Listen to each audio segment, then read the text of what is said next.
Hi-ho, geeks and gamers.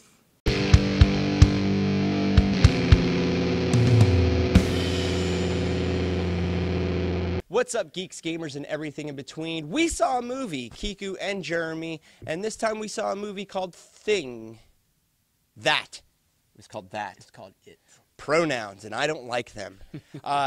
It, of course, made based off the seminal novel by Stephen King that was once turned into a decent TV miniseries starring Tim Curry as the clown Pennywise, and of course, this one is starring Bill Skarsgård as Pennywise, and we're here to give you our review opinion of the movie. So, Jeremy, you.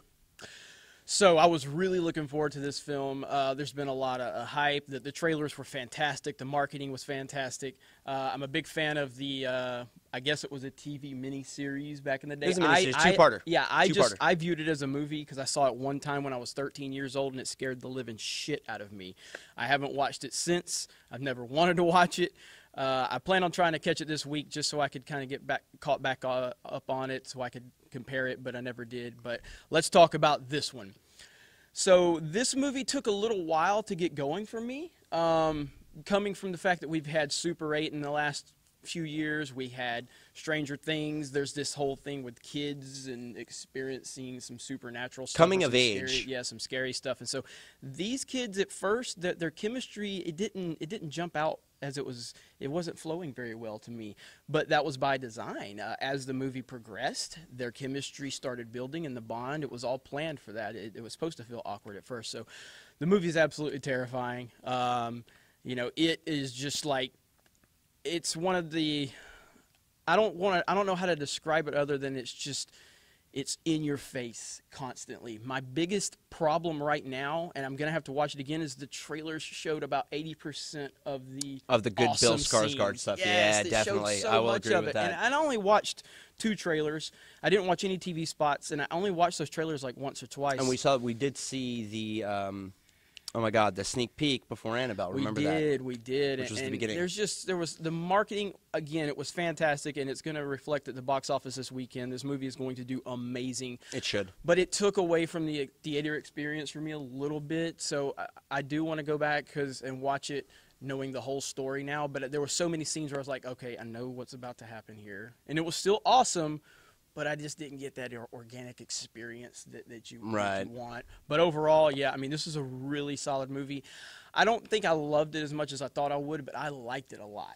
I'm going to come at it from 2 places. Okay. I think after The Dark Tower, people pretty much know that I'm a huge Stephen King fan. I think you made that very, very well known. I mean, I could harp on it a little bit more, but you know what? Go back, watch our Dark Tower review. And I'm also going to come at it from just standard review. Now, starting with the Stephen King stuff, the book itself, and actually the miniseries also tried to do, which was it would flash back and forth between them being children and then them being adults. Okay. This film took a very unique perspective by doing just the children's side of things. Right. Which was interesting. Mainly because, like you brought up Super 8, and someone walking out of the theater also hit the nail on the head, kind of a Goonies-like feel, right? Like if the Goonies went completely horror, and that's cool.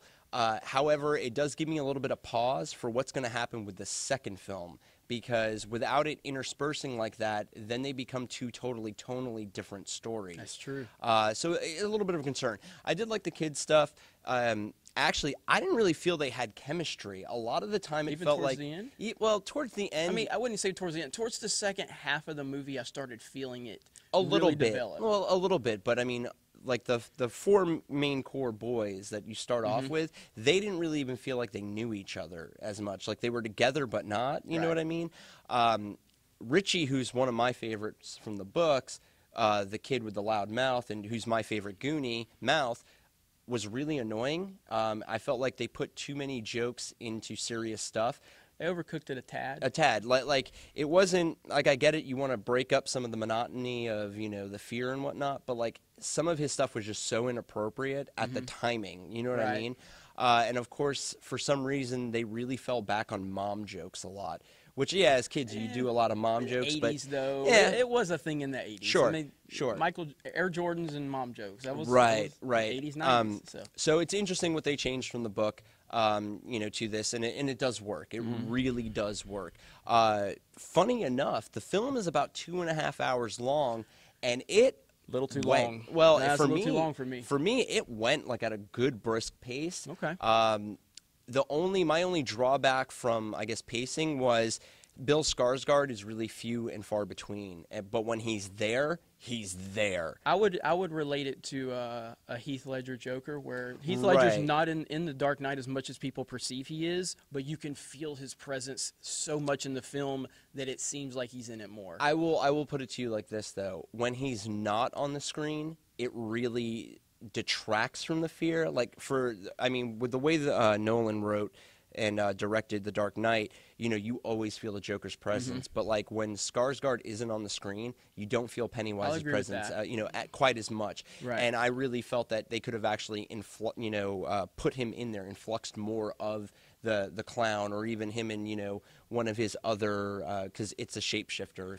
Right. If you don't get that by the first 5 minutes of the movie, what are you doing? Right. But I kind of feel like they could have put him more in, because even the stuff that we did see on the trailer, there was maybe 10 seconds cut off from it, and that 10 seconds actually was like the scariest part of it. Yeah, I think you risked the maybe overkill at that point. Right. I mean, you really could. I mean, they erred on the side of caution. Obviously. It was heavy. The scenes he was in, and the scenes, it was intense as hell, man. Yeah. And I don't know, it's a slippery slope to go a little more with him, but overall, the problem is like I said, you can't help but compare Super 8 Kids and Stranger Things. Not comparing the movies or the series altogether, but just the kid aspect.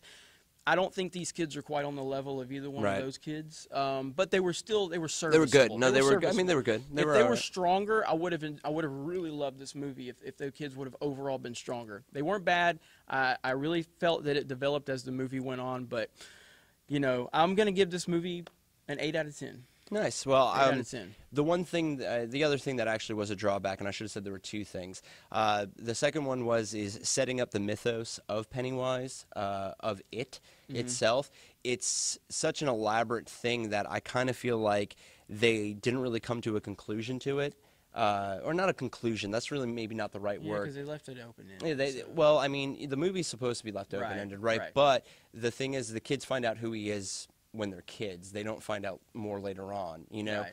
And that's really not doing the book versus the movie. Like when you're watching the movie, it's long, but you also would figure it would be long because they're really trying to get the mythos of Derry, the town, out there, and they really didn't. Yeah. And I think those would have been some really good scenes to, make the cohesion between the children actors, the characters, a lot stronger. So it actually drew it back for me. Like it felt like they were just trying to get to the next Bill Skarsgård scene a couple of times. I agree with that. So for me, it was actually 7 out of 10. But this is not a film you should miss. The parts with Skarsgård are awesome.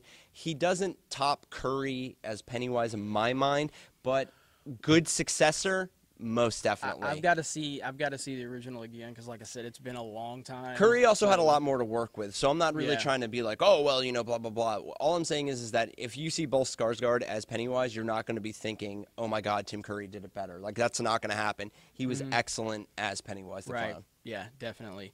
And I can't wait to go see this movie again. Go see it in IMAX if you have it available in IMAX. It's pretty damn awesome to see this on that intense of a screen with the sound. It's really intense.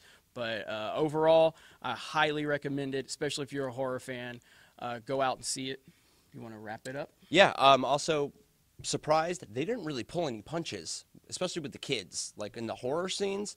It's a good brutal. Yeah, it's a good adaptation. Yes. So if you're worried about them like shying away because of children, no sir, no ma'am. But Not for that, 7 out of 10.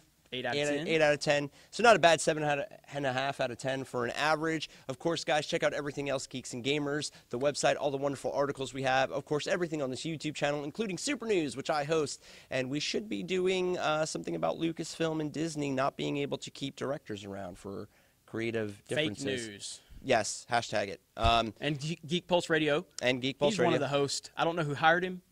He dressed like this for his interview. I can tell you that much. I did. I thought it was Clown College. Yeah. But with that, guys, of course, get your butts into the theaters. Go see it. Keep it nerdy, and we will catch you next week.